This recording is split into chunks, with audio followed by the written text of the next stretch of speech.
سلام به همه دوستان فوتبالی، خیلی خوش اومدید به کانال خودتون. امروز چهارشنبه هست، 17 دی ماه هست و من الان بیمارستان شیفتم و میخوام توی بیمارستان بازیایی که امروز هست که کلی بازی هم هست رو پیش بینی کنیم، ببینیم نتایج امروز به چه صورت در میاد.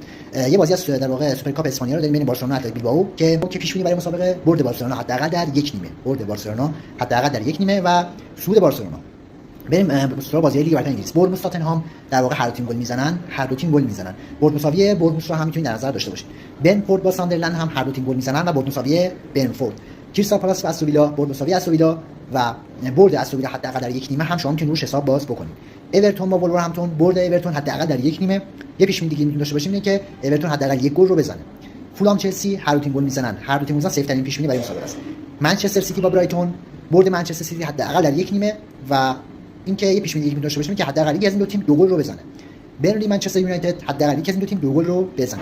نیوکاسل لیدز یونایتد برد مساوی نیوکاسل و برد نیوکاسل حداقل در یک نیمه. برد. بریم سراغ سری آ ایتالیا. بولونیا آتالانتا مجموع گل ها باشه کمتر از 3.5 گل. مجموع گل ها کمتر از 3.5 گل.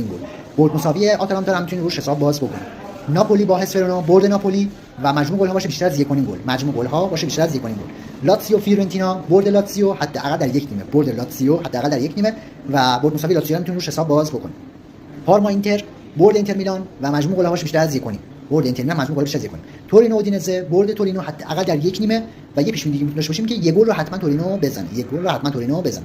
این پیش بینی‌های ما از بازی‌های روز چهارشنبه 17 دی ماه بود. ببینیم بازی‌ها حالا امروز به چه صورت در میاد. حالا منم بیمارستان شیفتم ولی خب بازی‌ها بیشترشون همزمانه و شب برگزار میشن.